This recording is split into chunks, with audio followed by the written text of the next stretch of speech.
All right, welcome, ladies and gentlemen. We're live. Happy democracy, Nigeria. Uh, Welcome to another new day. How have you been celebrating your democracy day? It's been calm for me. It's been easy going. Um, no much stress. But welcome to the program. This is a special edition to celebrate our democracy. Today, Nigeria is 21 years in democracy, so this is a special edition to discuss some of the issues, um, address some of the problems that have been going on for way too long. So I call this a special edition because of that single purpose. There's a lot to talk about. Nigeria, since 1999, we became a democratic nation for the Fourth Republic, and I've been reading a lot preparing for this show on our history. Um, so this is a very important show for me, and I'm happy to have all of you. So my guests are two amazing young people. Um, very amazing young people. I hold them in very high esteem, and I'm happy that they could join me for this conversation. Mr. Okazu Powers and Tosin Nathaniel. Uh, they are very bold young people, some of the most amazing young people I know. So let's talk about the issues. We are young people, so let's talk about the issues, and let's see how do we prefer solutions. This is the 21st century. So welcome to the show. Without much ado, let me bring up my guest.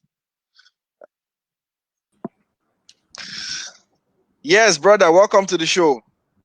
Yeah, good evening. Yeah, good evening. Good evening. Happy Hap- Democracy Day. Yeah, happy Democracy Day, my brother. How are you doing, sir? I'm fine. I beg, don't call with this your side again. I'm not your side. Senior man like you. Now you your girl. Anyways, I want to thank you for joining me on this very important discussion. Thank you, sir. The Um, pleasure is mine. Nigeria, uh, Nigeria today is 21 years of unbroken, uninterrupted democracy since 1999. It's a very important discussion we should have. I think it's the longest we have had in history since Yeah. independence in 1960. It's the longest Mm. we have had in history. So, but let's talk. There are so many issues, really. If you agree with me, there are so many issues. We'll try our best to address some of the issues. We can't. It's a 40 about 40 minutes to 50 minutes show. We can't answer all the questions, solve all the issues, but let's see how we can do our best. We're still waiting for my other guest, Mr. Okazu Powers, is trying to make his way to somewhere he'll be really calm to join us. The traffic in Port Harcourt is really hard on him. But anyways, I'm glad to have you. Thank you so much. Uh, Viewers, if you're watching, you can drop your questions in the comment section. My guests will try as much as possible to attend to a few of the questions before we end the show. But for me, Tosin, I'm very happy we are young people and we'll be having this conversation. I think many of us were really young when Nigeria got this democracy, so and we grew up to hear a lot of things and to be part of most of Yeah. these issues. So it's a good one. So people will be watching. Let's just share our thoughts. But before I start, I go on to the question. Before Mr. Powers joins us, I want to first of all ask you, tell my viewers about you a little. What do you do? Who is Adesina, Tosin, Nathaniel, and probably what have you been up to lately? Okay. Well, to start with on a lighter note, I love the way you call that Adesina because a lot of so the stuff is for Yoruba alphabet, we only have letter S, so we don't have H. But a lot of people Okay, when they call me Adesina, so that I know Adesina looks quite touche and modern. Okay. So to start with, my name is Tosin Adesina. I'm a Mm, writer, entrepreneur, social mm, accountability advocate. So, and I do a lot of things. I'm also a nation mm, builder. So mm. currently I'm the managing director of Dayspring Capital Investment in Lagos. It's a Okay. startup. Yeah, it's a startup financial firm that we Okay. started on the 1st of June. So we Mm-hmm. are less than 12 days old in the market. So, but Mm, apart from that, I'm also a youth leader. I build a lot of youths, help them in the area of mm-hmm. entrepreneurship.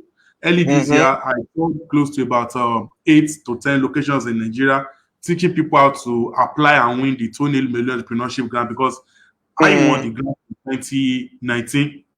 And I mm, believe that okay, the best thing to do is to empower others to also get these grants.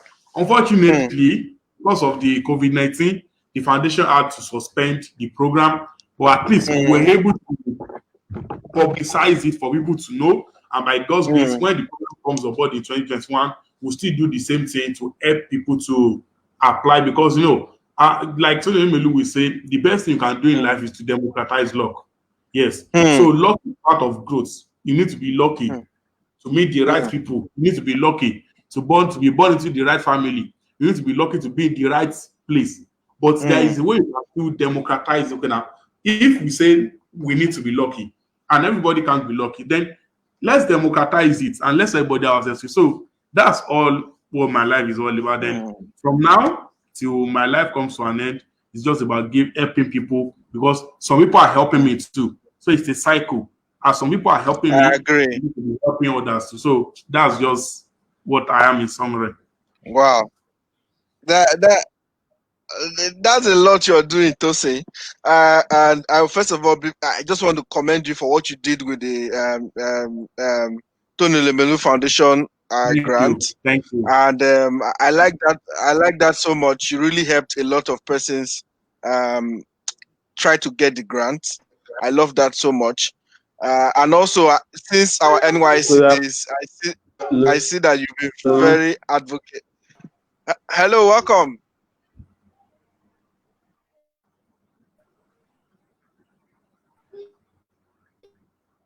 Can you hear me, Tosin? Hello. Yeah, I can hear you. All right. I think, Mr. Powers, can you hear me?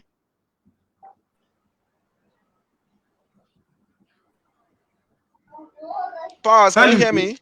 tell him to unmute his mic. Hello.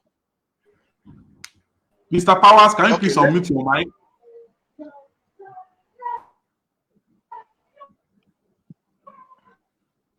Okay. Maybe when he will hear us, he will join. So, as I was saying, Tosin, I said I like how you have been involved in a lot of advocacy since our NYC days, and you are doing that so well. So, Thank you so but much. let's go into the show now. Yeah. Uh, yeah, let's go into the show. Mr. Powers, can you hear us now? Okay, okay. He will join us when he can hear us. So, uh, Tosin, 21 years of democracy since 1999 till now. How have we fared so far, in your opinion? How have we fared? Okay. Well, I wrote something Mm, down on paper. Then let me read it out. I said, yes, we've been growing, but the pace could be better. You get it? We were not where we need to yes. be in 1999, but I think that the pace is not as fast as it should be. Because when you Mm, do comparative analysis of Nigeria with other countries that are of similar size in population, in economic what's the name? Economic viability and others, you will see that we are not doing bad, but the pace is very small. So today, look at China as a country. Is funding a lot of mm, projects in Nigeria. China used to be one of the poorest nations of the world. The population was a mm, disadvantage, the economy was a disadvantage, but they had a leader that came mm, to turn things around for them. It's the same thing with India. Those countries have the same population as much as we have in Nigeria, but they've been able to mm, increase in geometric proportion over time. But Nigeria is moving, but the pace is small. Okay, so if you are moving at a very slow pace, there is little that you can achieve. Healthcare, we are not where we need to be. Education, a lot of us still want to leave Nigeria to go to UK or US or Canada to go and further our studies. Employment, the Mm, same thing. Security, oh, please don't even talk about it. Security is a big problem now. Nigeria is actually safer than 1999 compared to what we have in 2020 now. 1999 was a safer country mm. than 2020. Than So, what we have now. yes, than what we have now. So, the democracy wise, we are growing, but the pace is too slow. We are moving at a snail All speed, right. and you Let, can't compare the speed of a snail to that of an aircraft. So we need to move mm, from the snail speed and move to that of the aircraft speed. interesting. Oh, Mr. Powers just went off again. Let me see. Um, we can see him but can't hear him. So let me just let him know. Try join again. Okay. Maybe he will come on again. Okay. I'm trying to link it up.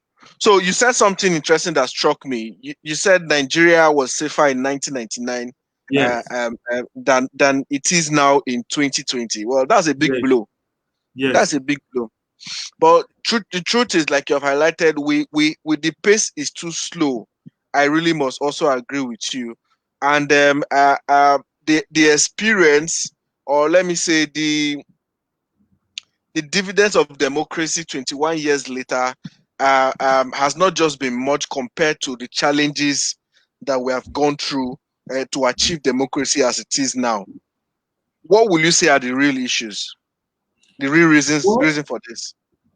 see, the issue, they are quite multifaceted, okay? You have a lot of angles to it.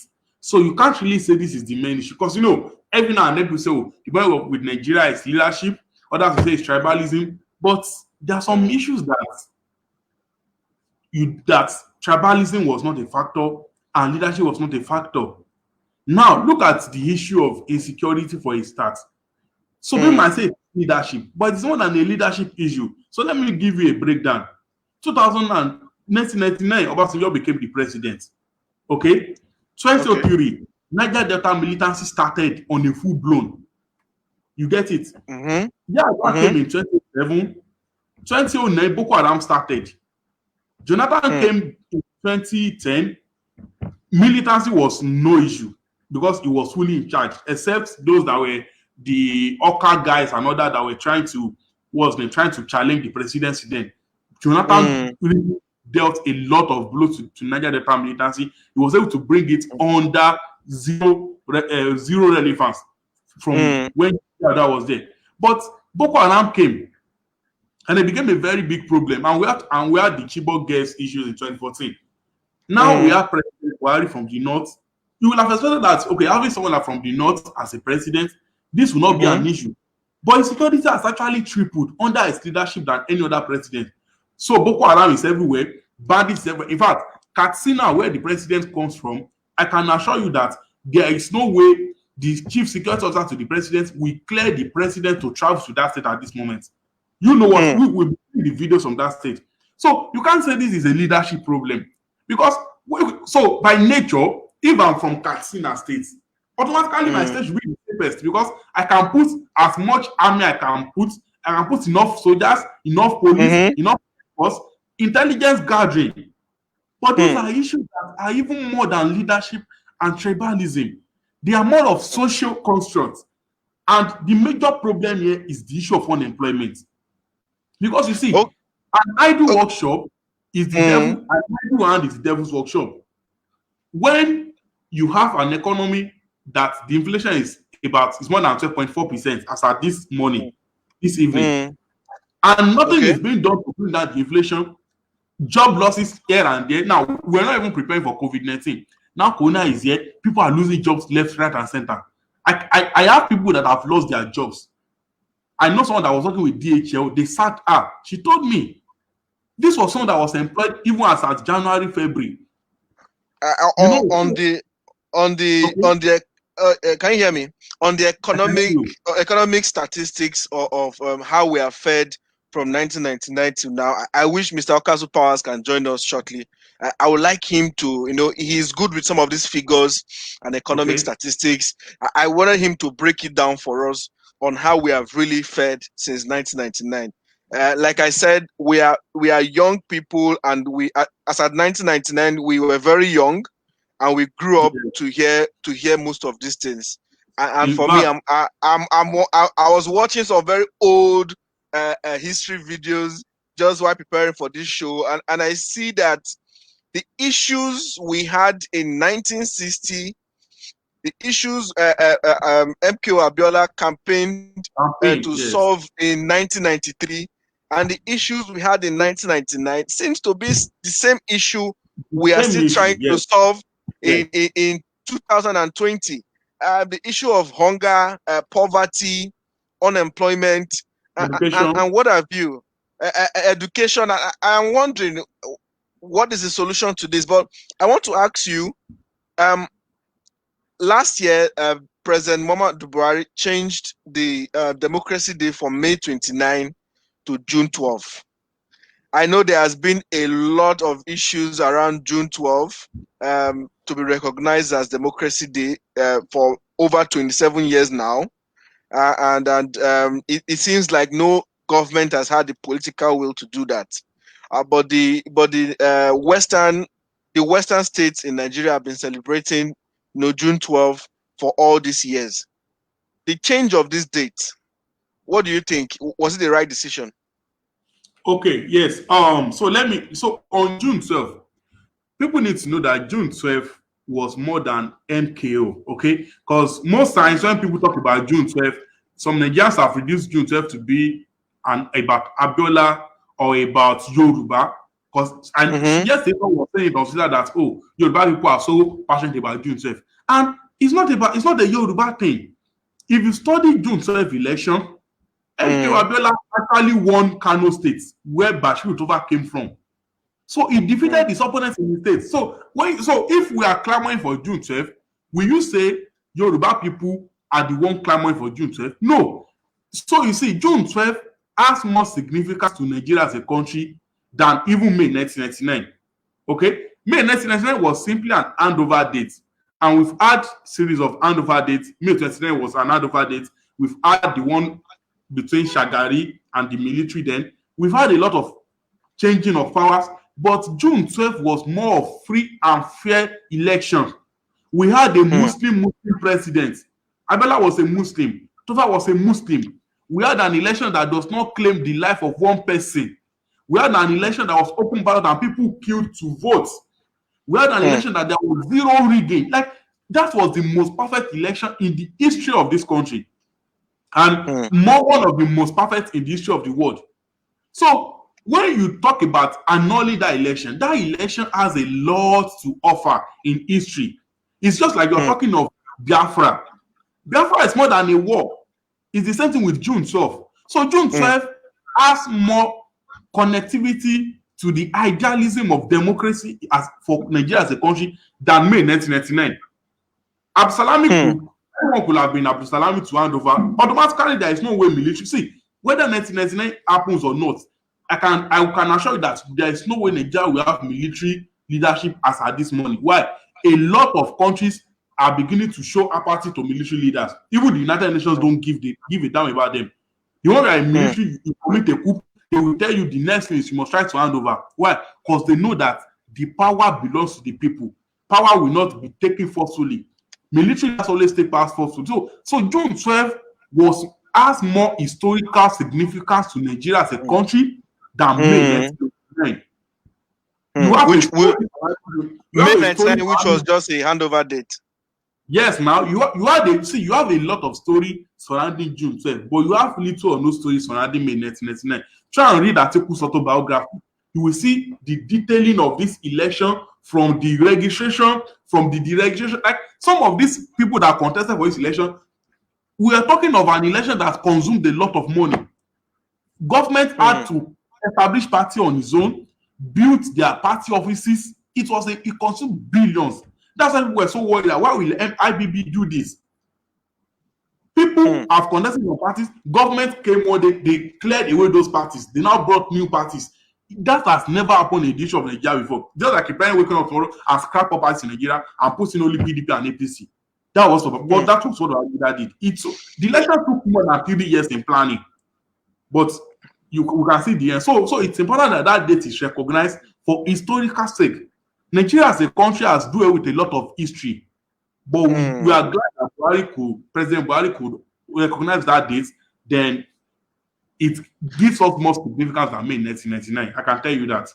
But I was wondering, I've been wondering, why did it take other governments since 1999 so much? Why did what seems so impossible for other governments? Political will. So you see, and then you see power. That when you are in power, political will is an issue. Apart from political will, ability to trade powers also comes in. So let me tell you this. President Buhari initially talked about it, but he never did anything until we're like a year close to the 2019 elections. You know that it was very close to election. It was one of those successive actions from the government that speaks volume to change the mind of people towards the president. They could have done this 1 year in office. But one thing is political will. Others don't see reasons. And one thing, and I think another thing that also helped President Buhari, that also made President Buhari to declare himself, was if in the relationship he has with people like Bola Tinubu, Kayode Fayemi, and others. These are guys that were part of June 12th. And I know that they will always make a demand from him that, Mr. Man, no matter what you do, you must recognize MKO Abiola, even if you don't like him. You get? Because a lot of guys don't like MKO. You must recognize MKO, recognize June 12th. And I love the fact that even if you read the address that the president gave on that day, he actually apologized to their family. That was a bold one. A bold one. He apologized to their family. He announced, he recognized the man as president. Mr. Tosin, hold on 1 minute. I think Mr. Powers is here now. Hello, can you hear us? Tell him to unmute his mic. No, his mic is on. Yeah, I can hear you. Yes, I can hear you. It's crazy for me. My network has been messed up. I had to, if you see, I'm outside the house. I had to come out. Yeah, I had to come outside the house.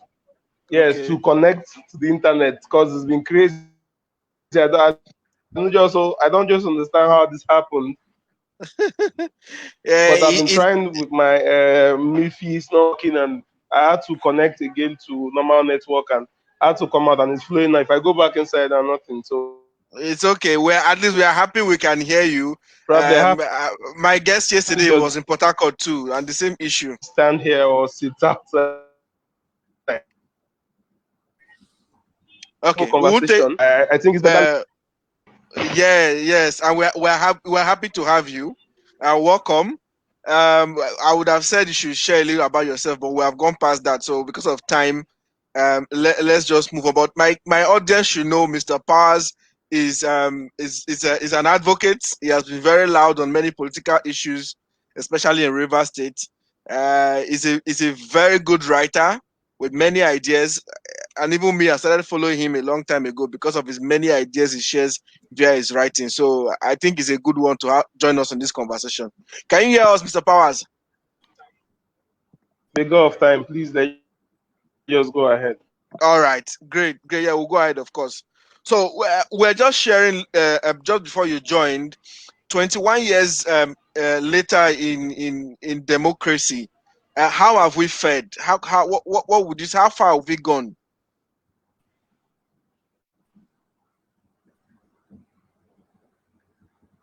Oh, okay. We have lost him again there. Tosin, can you hear me? Yeah, I can. Oh, we've lost him again. So, but let the conversation go. Okay, he's here again. Sorry, Tosin. I just want to make sure. I've really had it bad. Now I'm outside. Probably I'll have to climb the fence now. At least we can see you, but we understand the network issues. But you can hear us clearly now. It's been crazy. Yeah, clearly I've been following up. Yeah. All right, great. So I was asking, 21 years later in democracy, how do you think Nigeria has fared? Well, for me, first of all, we have to talk about our journey to democracy. and Okay. it was built on a very, very, very faulty foundation, which was the 1999 Constitution. Because if Okay. you look at the Constitution, there are several infractions and several Hmm. imbalanced narratives that has held Nigeria down for long.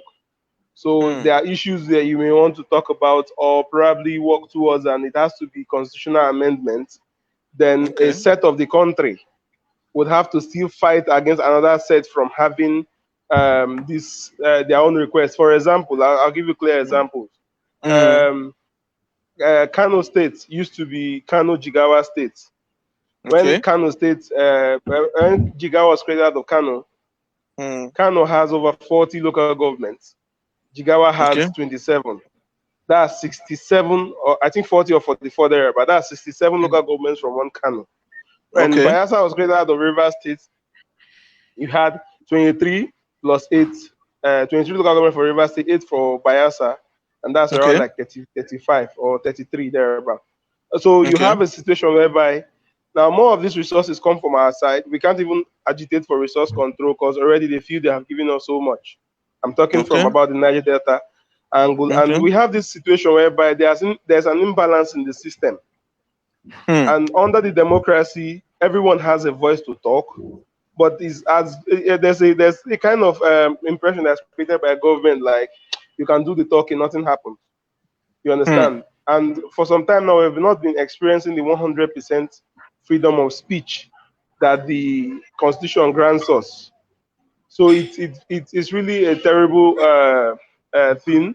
But for our democracy for 21 years, I wouldn't really say we have progressed compared to the templates we had drawn from other countries.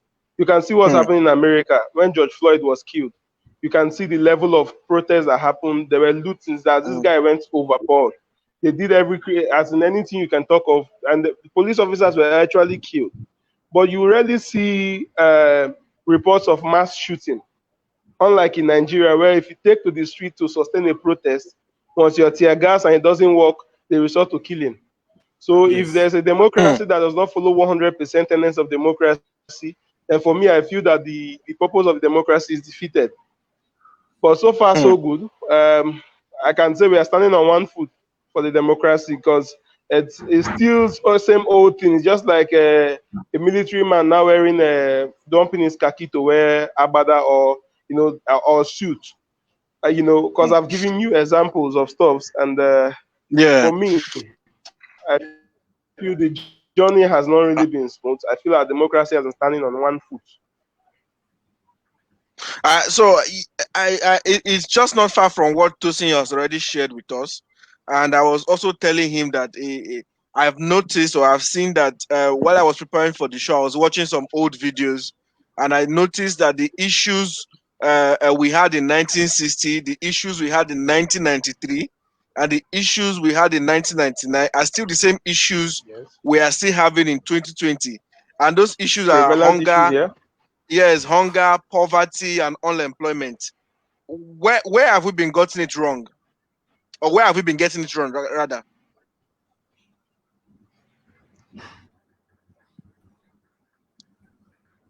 Are you there? Can you hear me?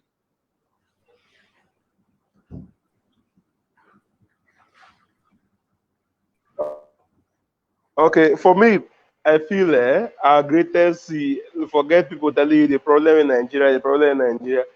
Our greatest, yeah, I can hear you. Our Mm-hmm. problem in Nigeria, forget everyone telling you about the problem of Nigeria is this or that, is that people steal without recourse to conscience or decency.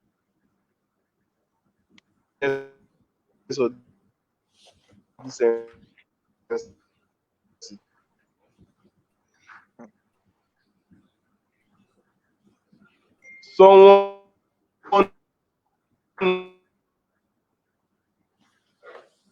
We are losing you, Mr. Powers. Yeah, I think the network is interrupting you. in office, the person will steal,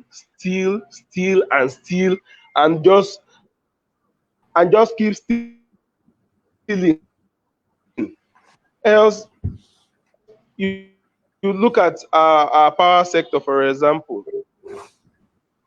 1,000 megawatts of electricity requires under 500 to 1 billion naira.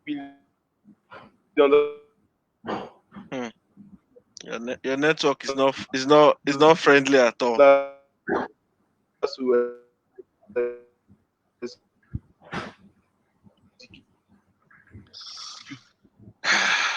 Mr. Powers, we are losing you. Your network. Now you continually see government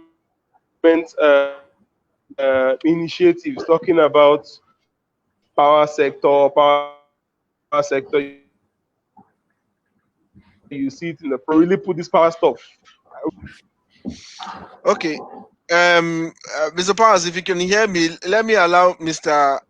Tosin come in here since your network isn't letting us hear you, or isn't letting us hear you. So back to you, Mr. Hello? I can hear you guys. Okay. Okay, we can. For me, look at the power sector. Yeah, we can hear you now.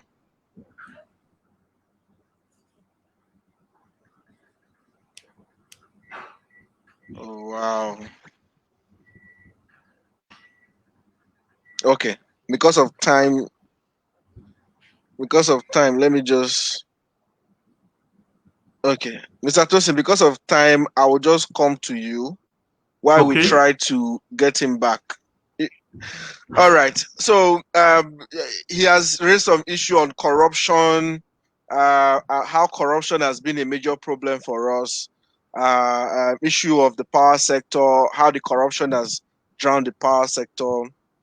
But I want to ask you, in the fight against corruption, 21 years in democracy, have we made any tangible progress? Not at all. Not at all. So let me explain a concept for you. So there's what we call the concept of a soft state. Okay. So a soft state is a state that makes laws, okay, but finds it difficult to implement it. Now, for example, if your dad makes a law that anyone that comes late after 6 p.m. will be dealt with, but people keep coming late 8 p.m. and they go scot-free. Now, that's the same thing happening in Nigeria. Nigeria has assumed the state of a soft state, very soft. We make laws, we establish FCC, ICPC, Code of Conduct Bureau, among others, but nothing is happening. Why? A lot of people still, the government does not have the political way to deal with them, even though they try to touch one way or the other. You as a citizen, you will feel that something is actually not right in the process. Let me give an example of Senator Jules Okalu. Senator Jules Okalu was convicted by the AFCC. This one went to court to appeal the conviction. Bro, from Federal High Court to Appeal Court to Supreme Court, everything takes place in less than 6 months. Meanwhile, we have some people that have been on awaiting trial for more than 10 years. So the question there is, why will Ojus Okalu case move from High Court to Supreme Court in less than 6 months, while some people have been on awaiting trial for 10 years? So it's a case of a soft state. So people, by nature, all you need now is to commit a crime, steal a lot of money, and look for people in power that can help you do and undo to escape the system. Now look at the way the Nigerian Senate has been jubilating over the arrival of Ojus Okalu. It's as if something amazing happened, but this is something that is shameful. So let me allow Mr. Powers to come in. I think he wants to say something. We can hear you, Mr. Powers. Go on. And the worst part is that his office as chief whip of the Senate, as his office as chief whip of the Senate. Can you hear me? His office as the chief whip of the Senate, yes, which is like the head of the disciplinary committee of the Senate, was not touched. He was still receiving his salary and entitlements. This man stole money and undeveloped estate for 8 years, messed up, went to prison, came back as though nothing happened. The system does not punish you. Look at the other day, they arrested Hush Puppy. And we saw youths, young people, because these things have been laid down as presidents and pictures have been set up in their mind, saying that this young man who allegedly defrauded the U.S. government to the tune of $35 million, he's still a suspect. People were still talking about how he walked scot-free. He will go scot-free. Then nothing will happen. All he needs is just good lawyers. It's because they have seen how the system works in Nigeria. So they feel it's like that the world over. Interpol arrested someone. Interpol is the largest police force in the world. They are in 184 nations. They arrest somebody for defrauding the US of money they were supposed to use to do their palliative social security funds for palliative and COVID-19 kits. And he was arrested by Interpol. FBI is not involved in the matter. And somebody is saying he will come and all he needs is just a good deal and good lawyers. It's because of what we have in our country. So when they see that if it's happening here, it means then now that what has been affecting us for the past 21 years, we can say largely to an extent, it has to do with corruption. Yes. For me, to a large extent. Look at, for example, under Obasanjo, this is not a partisan thing now. Obasanjo voted $18 billion for power. Nothing happened. This country, as I speak to you, generates 4,000 megawatts of power in 2020. South Africa is doing over 40,000 in 2020. All we are just seeing is MOUs, MOU agreements, loan requests. At the end of the day, you still get to hear that these loan requests were diverted into private pockets. Even up to the fact that you hear that, okay, the Chinese government or Chinese bank, Chinese Exim Bank, had directed that, okay, this money will be paid directly to contractors. But you'll be surprised that these guys who believe that they have integrity will still pull out these funds and give to corrupt Nigerian officials who will tell them nothing will happen. They get covered. So look at, I was just reading this afternoon, Facebook as a corporation uses around 200 megawatts of electricity to power their head office. That's more than the power, that's like around the power that River State uses as a state. That's what Facebook uses. So nobody is thinking about, nobody is thinking about how we have to move from this point to the next point. You start hearing, okay, look at NDDC, for example. The IMC, a member of the IMC said that someone was giving a contract for 3.6 billion to make supplies. He bought those things and supplied it to his own warehouse, to himself.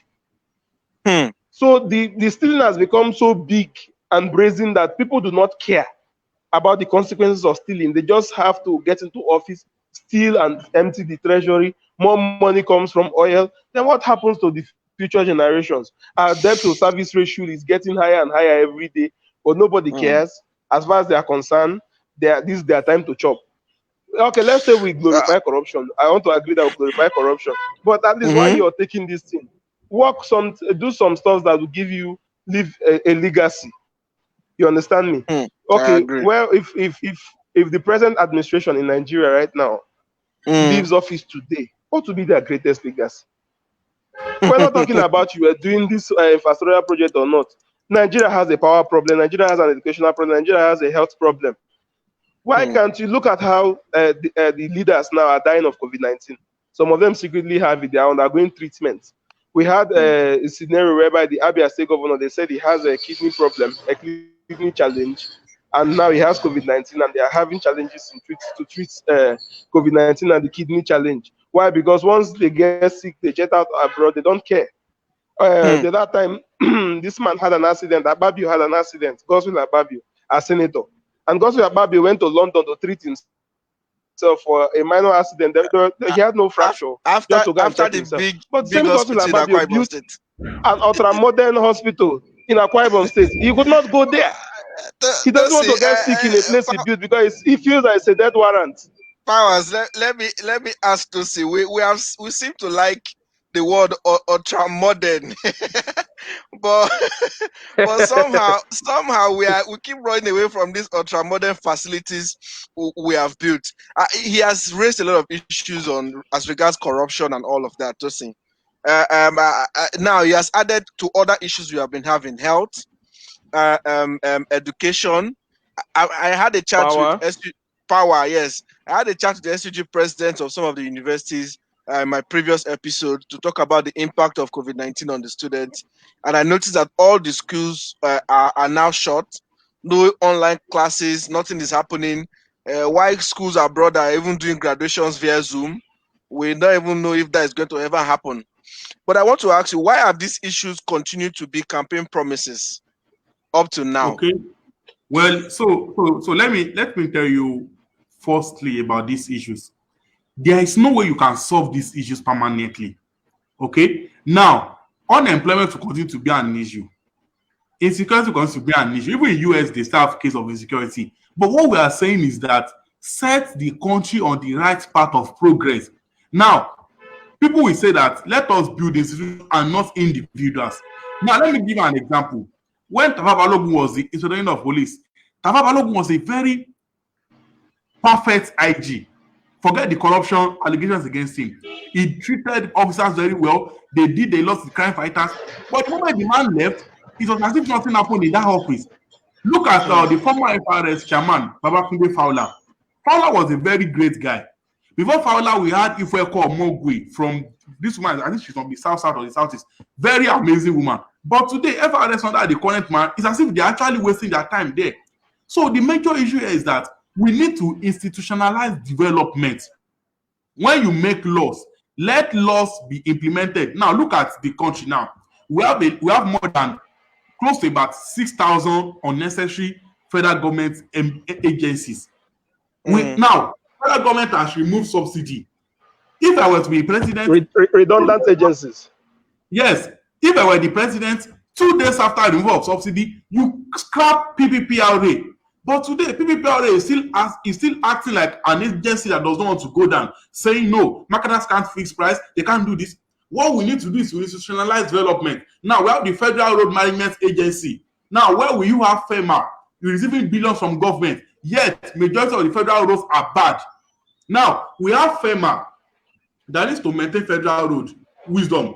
Yes, we are still doing the same road to CCCC, to RCC. Now look at Lagos State now. Lagos State gave some road that could have been done by LSPWC to Julius. Now, as I'm talking to you now, the intersection between K2 and Mile 12, they've awarded it to CCC.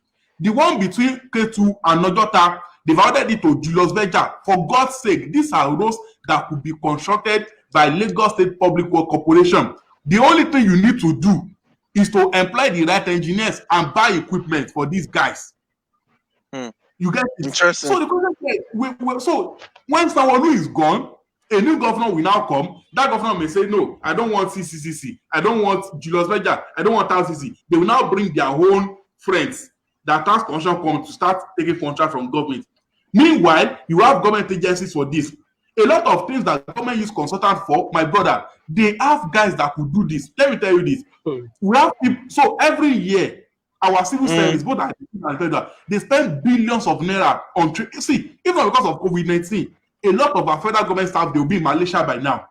They're always going to Malaysia, going to Turkey, going to China, going to US. And our public funds just go. Brother, they go for a lot of trainings. See, let's this is not about politics. We have one of the best trained civil service in this country. A lot of our peers, go and read their story. Those guys train in Malaysia, and Malaysia is one of the best civil service in the world. These guys have attended permanent secretaries. A whole lot of them. See, these guys have attended training in New York. They've attended training in London, in several countries. But you know what? So just give me 1 minute. But you know what? Despite the fact that we have all these guys, federal government will still go and look for consultants that will charge them billions for just signing a paper. So the problem is that until we institutionalize development, water will continue to be a problem, healthcare will continue to be a problem because there is no system that has been designed to fix healthcare. Look at China. China built 1 mega hospital in less than a month. You know why? They've institutionalized development. Whoever is the president, the country keeps moving on. So until we institutionalize development in this country, we will continue to campaign even with production of pencil and charcoal. All right, Mr. Powers, let me ask you, and because I know you've spoken about these things in the past, so I want to ask you, in the issue of unemployment, just like Tosin have said, we have not institutionalized development. So it seems successive governments keep coming with the promise to solve unemployment. And the Buhari government also came with an ambiguous promise to solve unemployment. Unemployment is still a problem. Young people are still jobless. If you were to give a recommendation now to government, how do we resolve this unemployment issue? Yeah, you see, another for unemployment, I want to first of all start from a point of justice equity, and fairness. I want to start from the top. Some days ago, they made some appointments that were celebrated. NNPC board. We had a River Son Senator Magnus Ape involved. And the following week, they made another torrent of employment, where you have the MD of NNPC for Kaduna, managing director, Kaduna, managing director Port Harcourt, managing director Warri Refinery, and you have all these guys. The whole list were made up of Northerners, not one Southerner. So they give you one, you celebrate, and they bring nepotism into it. In the president's speech today, he said that due to the COVID-19 pandemic, that they are employing 774,000 youths. That's already commenced. 1,000 youth per LGA. We are 3 people here. Has anybody come to your LGA to employ you? But the president already commenced. So that means the commencement has begun in the north. Now, the gas. Oh no, we can't lose you now. We can't lose you. For the next 40 years. Okay. Yes. We can hear Nigeria for you. the next 40 years. The gas reserves. But do we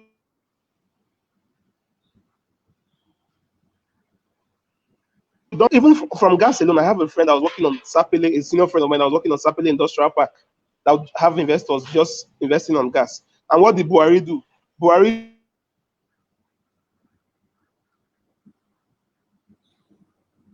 through his essay, Ajuin on SSA on public. Buhari through his essay on public communication. They were doing connect the gas lines from Bonny to Katsina, or from the south to Katsina, Delta, Bonny, all of that to Katsina, so that they can have these gas companies there. Because now the future of the world, even if petroleum goes down, the future of the world will edge towards gas. So you see that even for the issue of unemployment, you have nepotism coming to play. Now, something happened recently, and we want to take it up. I personally want to take that matter up. I want to make it my first life project for the world in my life. Bonny signed a contract recently for Train 7. Train 7. And we received, apology to Tosin, we received information today that the fabrication and engineering of a project in Bonny local government, in Rivers State, where Rivers Youth should be employed, a contract of over $10 billion that was given to Saipen, and I think they will. The fabrications will be done in Lagos, then shipped to Bonny. Capital flight of investment. Is this fairness? Before they built the Stockport yard in Rivers State, we used to have our gas produced in Bonny, LPG, then it's shipped to Lagos. They will truck it back to Port Harcourt for 18 to 24 hours.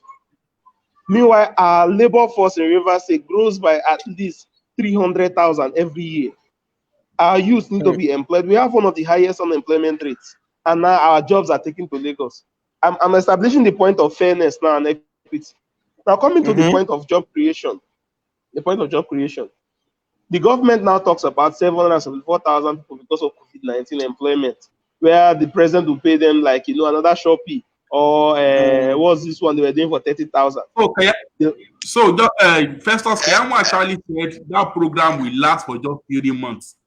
So after 3 months, they are unemployed again. They are not employed again. These were people who promised us 3 million jobs a year. Nobody is remembering Buhari's campaign promise, original campaign promises that told Jonathan that step aside. This is not from the standpoint of APC or PD. This is the standpoint of an average Nigerian now. Yes. Buhari cannot. What is there for Buhari to go to states and tell them, look, we need land where the host communities will become equity shareholders? Then we'll start up industrial parks. We can start up industrial parks in these geopolitical zones. Thousands of acres. See what they are doing with Lekki Seaport. Before now, it was like a joke. But right now, it's springing up gradually. Dangote refinery is there, and Dangote had to personally dredge I think it's like a river, so that it could carry the ships that are coming in with his own stuff. Now, so the Lekki Seaport has started. Bonny now wants to have a seaport. We can also have a Bonny industrial park that stretches up to even Degema across the sea, to Degema and neighboring local governments around there. We can have these industrial parks in the 6 geopolitical zones. Then we'll have a Nigerian investment company that would go abroad, and pitch, government ideas to these investors to tell them, look, we are giving you free tax haven for 2 years. We will make sure that all your visas for your expatriate staffs are all given under a week. What is the Ministry of Foreign Affairs doing? It's not about press conferences or this woman, Abiri, was her name, the SSA, the President of Foreign Policy, fighting on Twitter. You go there, you owe these folks. I was working on something recently. I told someone that if I had the means, I would have gone abroad and started what I called Lotana, which means in Igbo, it means come back home, come back to your fatherland. To Igbos who are doing well in overseas, to come back to Nigeria in partnership with the Ministry of Foreign Affairs to do their what's it called, establishments and investments in Nigeria, because there's no place like home, probably in their own hometowns and home states. So it doesn't look as though they are taking it all to Lagos or Port Harcourt or anywhere, their own home states. So we'll have these industrial parks and we'll have free zones. For example, look at the oil and gas free zone in One. It's the biggest, largest in the world. You have investors coming there. It employs over 20,000 people. If we have these free zones, it will have a rippling effect on our economy. And lastly, on this challenge of unemployment, we have what's it called? During Jonathan's time, he was doing is it You Win? Yes, I think it's You Win. Yes. You Win is what is Empower now, Nabi? No. You Win is from Empower. You Win is for Empower. I saw a guy that received. You Win is just like Tony Elulu Foundation funded by government. Yes. It was a wonderful program. We also have. I know someone that got. Tosin, hold on. Let him finish. Okay, sorry. Okay, I know someone that got 8 million naira from UWIN, and he started up a program. UWIN was on a large scale. Now, what you have right now is like Israel microfinance loans by the federal government. The process of getting this loan is extremely clumsy. Unlike UWIN, where almost every participant that undergoes training, the one by the federal government now, UWIN is a grant. Is given to you. The one by the federal government under Israel microfinance is a loan. And because a few Nigerians don't pay loan, meanwhile, these guys are stealing this money. So what is there to say, okay, every year, the president said he's investing 500 billion naira for social investment programs. Do you know what 500 billion naira would do for over 1 million businesses? If you give these guys money and you train them just like Tony Elumelu is doing, you can give 10 over 100,000 Nigerians for 5 million or thereabout to start up programs. You invest like 500K into training them. Then you give them material capital. If someone decides to throw away his own opportunity, that has to be his own business. So I think for me. Go on for you. Just finish your statement. Yeah, I want to move to Tosin. Okay, so I think for me, if we can have these industrial parks and we can have direct government grants and entrepreneurial training from government, just like Tony Elumelu, to following the template Tony Elumelu has already given to the world, I think we can go as far as getting a lot of use off the streets and empowering lots of people to be employed or self-reliant. All right, Tosin, I want your thoughts on this. I know you wanted to say something about just if we do all of this, are we going to have jobs? Do you think so? Well, so you see one thing about job creation. Job creation is actually not the responsibility of government, as far as I'm concerned.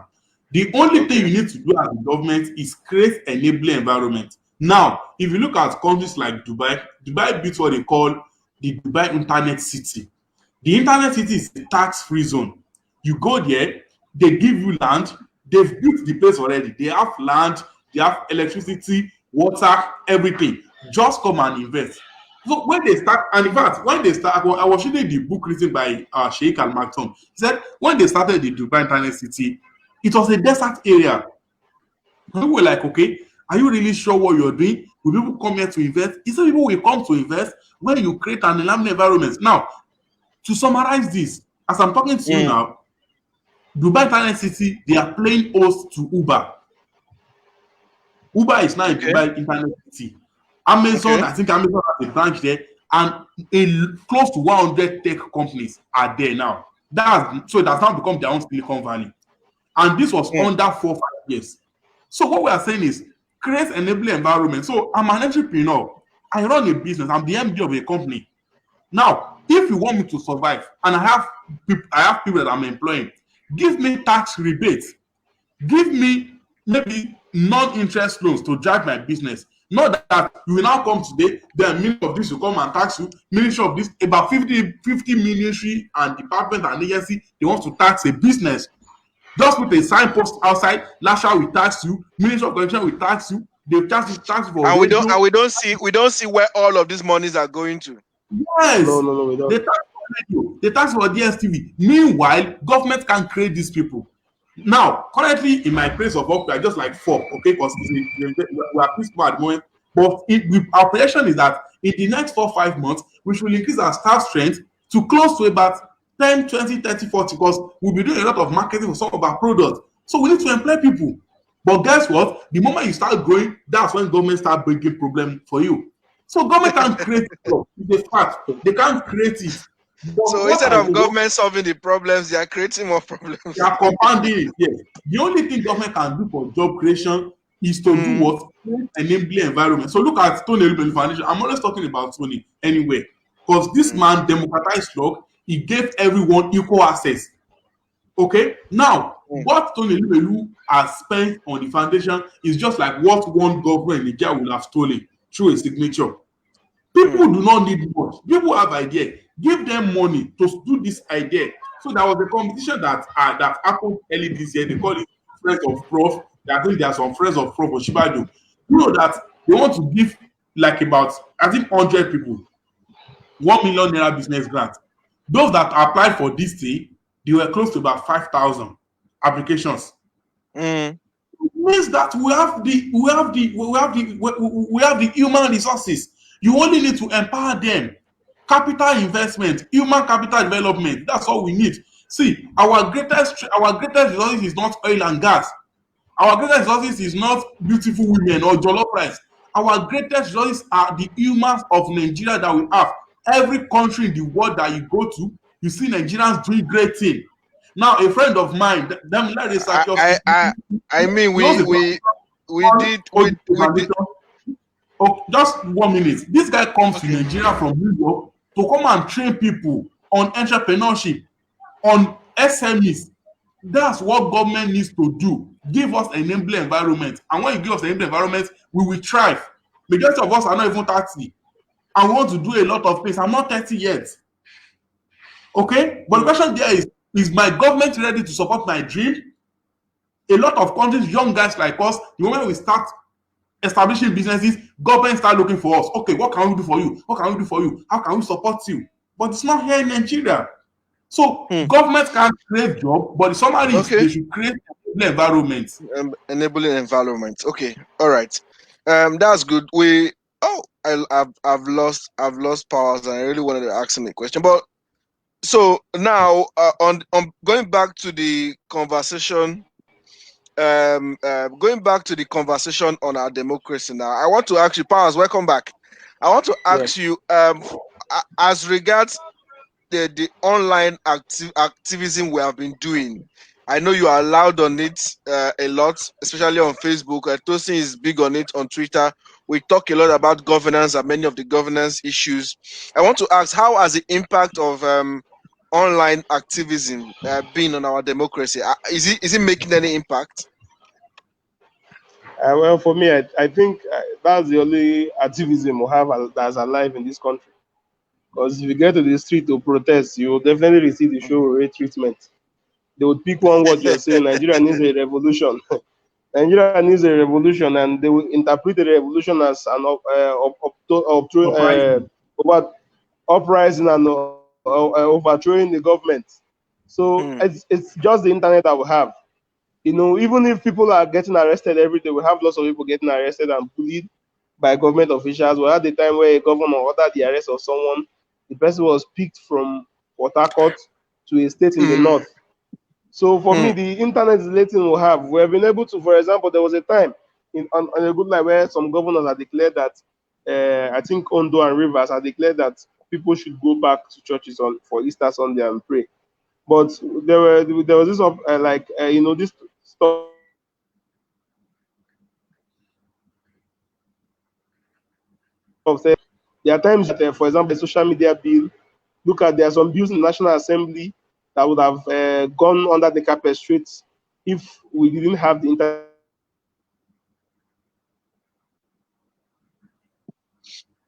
and it would have been almost nearly faultless. We have lots of learned people on the internet right now. So I believe the online activism has been the only way. In fact, it's been the only opposition, both federal, states,